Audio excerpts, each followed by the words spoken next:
Most people spend more time and energy going around problems than in trying to solve them.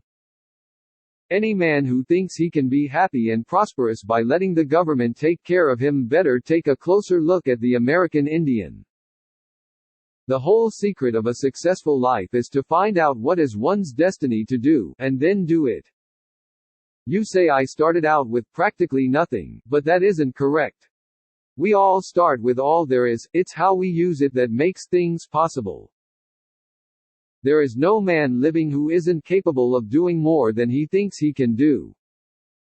When Henry Ford decided to produce his famous V8 motor, he chose to build an engine with the entire 8 cylinders cast in one block, and instructed his engineers to produce a design for the engine.